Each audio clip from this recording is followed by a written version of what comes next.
Hello guys, magandang gabi sa inyo, no? Ang oras natin ngayon ay 7 PM ng gabi. May araw pa yan. So ngayon guys, kakain tayo ng ulam ko ngayon ay hindi ko alam kung anong luto to, manok na ano, ginisa, lagyan ko ng karos tapos patata. Yan yung ulam natin guys. So dito sa Europe guys, ano, bawal dito, tamad-tamad dito. Trabaho talaga.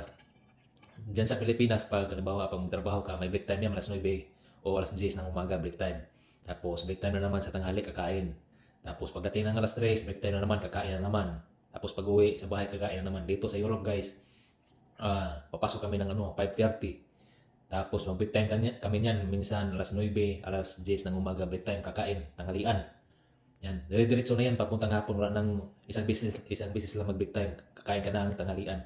Kaya dito sa Europe, ang trabaho talaga dito, bawal tamad. Kaya kami mga OFW dito, hindi sanay kasi sa atin sa Pilipinas may break time lagi. Sa 9, alas 3, may break time tayo, pero dito walang break time. Walang snack dito, talagang trabaho talaga.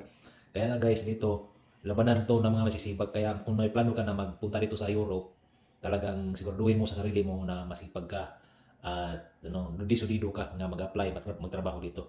Kaya lagay mo sa utak mo lagi na labanan ng masisipag. May plano ka mag-abroad dito sa Europe, kailangan masipag ka. Okay? Thank you.